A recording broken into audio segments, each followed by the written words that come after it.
Hello, my lovely law enthusiast humans. We are going to do our Day 7 Karen Read retrial recap. And once again, I am an observer, not a professional legal person. So Day 7 started off with some cross-examination continued. We got into the 911 call. We got to watch some more of the video with when people were getting moved around. And it overall was pretty smooth and basic. Nothing particular happened. It was a little frustrating that they played the 911 call, not the recording of the 911 call. They played it from one end of the phone, and it was harder to hear and make out. So I didn't understand that much. But we get into cross-examination, and Alan Jackson has no respect for Judge Cannone, and it shows in the worst way. He also did not learn anything that there are times, because he came in very direct with going, "Your behavior seems to have changed, Miss McCabe."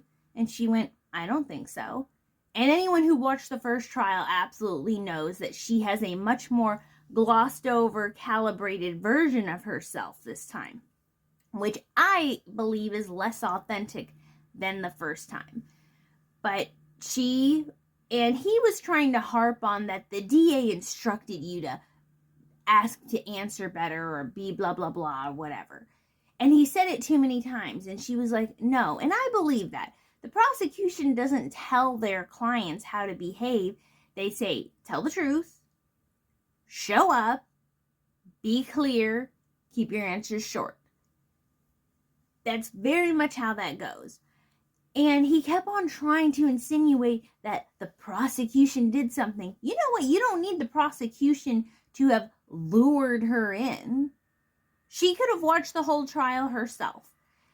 And it just didn't go anywhere. It's like, brah, we get it. She did have interviews and meetings with people from the DA's office. All right? Every witness is going to have witness prep from somebody. But you can just say, he could have made the comment, do you feel calmer? Have you started meditating?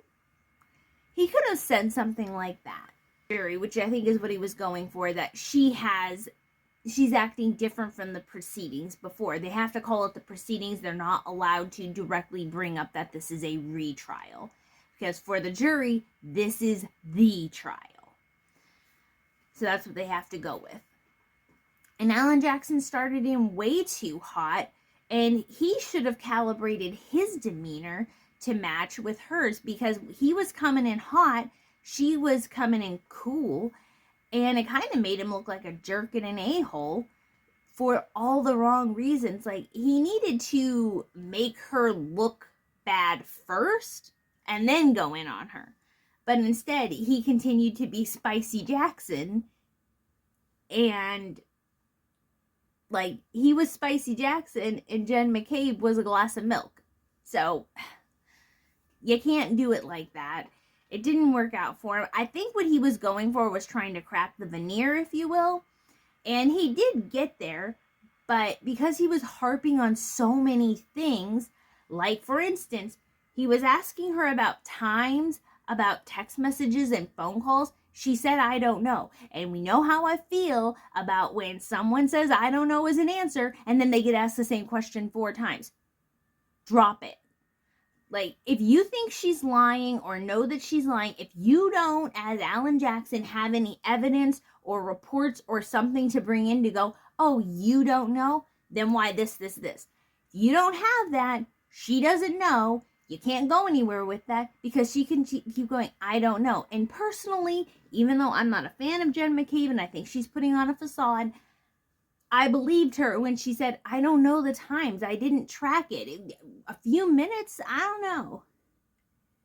I believed her. Drop it. Let it go. It wasn't even for important stuff. And that's my problem with Alan Jackson, is he doesn't know when to stop harping. Let it go, get to the important stuff. Like, for instance, that she lied initially to the federal investigators. Now, if you are a federal investigator or any kind of law enforcement person, I don't recommend just walking up to people's cars like two feds did with Jen McCabe and go, hey, you the homeowner? Without introducing yourself with no badge or anything. It's like, no, I'm not going to tell you I live here. Nope, I'm just turning around. No, I'm visiting my cousin. Go away. Strange men approaching my car. They did, when she went into the house, the federal agents called, said who they were, said they wanted to interview her, and she said, okay, I need 10 minutes. In that 10 minutes, she told the federal investigators, which Alan Jackson made sure to emphasize, they told you it was a crime, a federal crime to lie to them, correct? Correct. And they said, did you talk to anyone before we came in? And she said, yes, I called my husband, Matt McCabe, and my friend, Carrie Roberts. Interesting that she calls Carrie Roberts. It, again, anytime there's an interview, Jen McCabe and Carrie Roberts are at least in communication. And it makes sense to me that you'd call your husband like, hey, there are people who say they're from the FBI who are at our house to talk to me. And he came in shortly after that. That lines up for me. You call your partner, your spouse, and go, federal people at the house. And then it was brought out that she actually made 3 additional calls. She made 5 calls in that 10 minutes. She only told the federal officers initially about 2.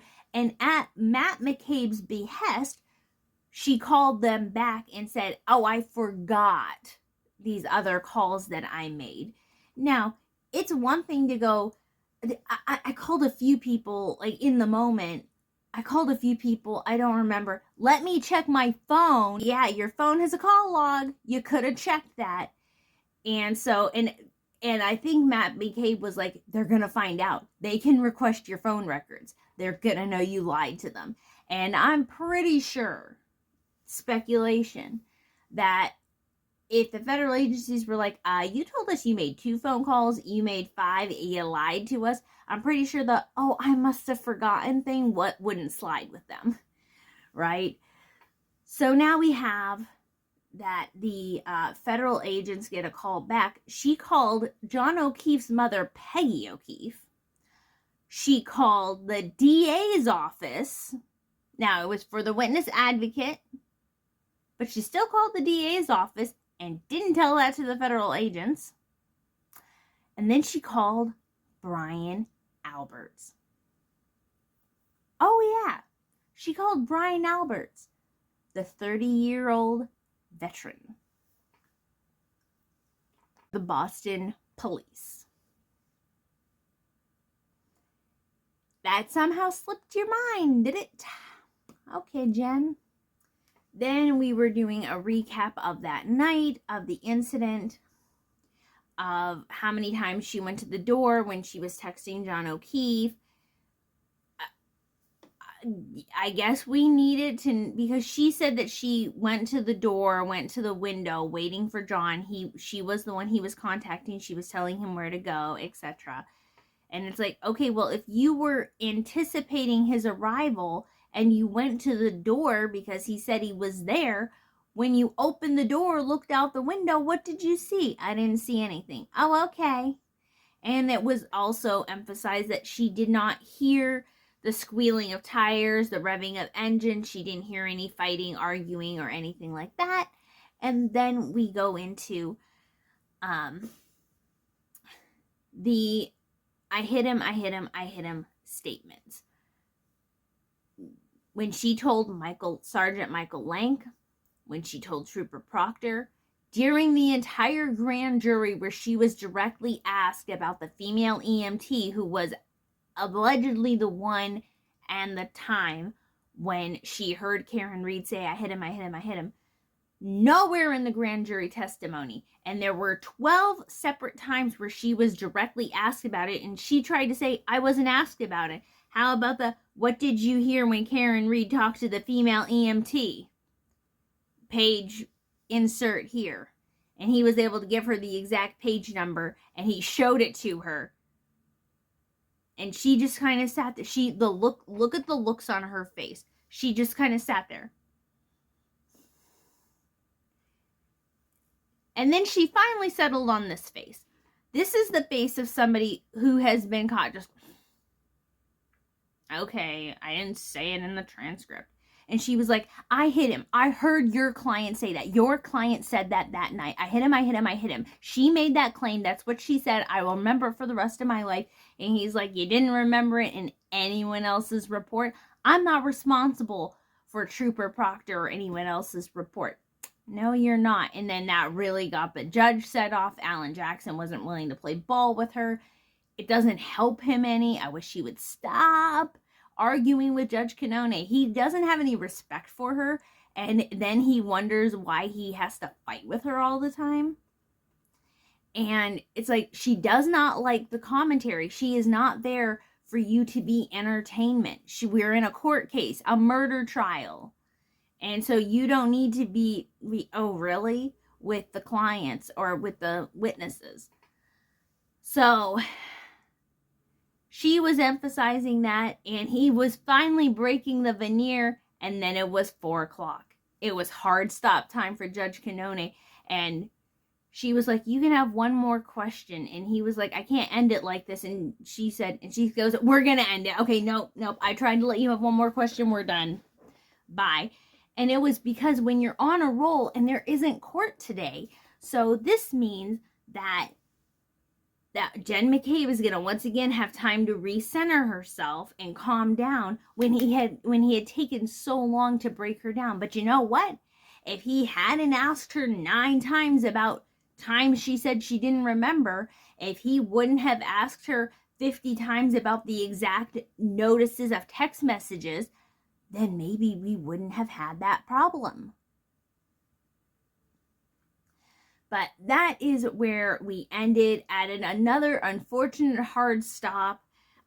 Why they end at 4 instead of 5, I don't know. They didn't continue anything on stream after that. But man, oh man, oh man. Once again, I think this is where Jen McCabe shoots herself in the foot about the everyone's lying but you. No one else put it in their reports. No one else had reported it or said that they said that. No one else who was at the scene said that Karen Reed said that. It was, could I have hit him? Do you think something hit him? Do you think something happened to him? She was freaking out and upset and just running through scenarios, whirling through her head and spitballing them out to the world because she was upset and freaked out that her boyfriend was on the ground non-responsive. And I don't understand why everyone's like, oh, she was just losing her mind. Yeah, her partner was non-responsive in the snow in the middle of the night and didn't come home. Is everyone else supposed to be calm? I don't know. But that is where we end. That is where I will end this, and I will see you in the next video. Bye, law enthusiast humans.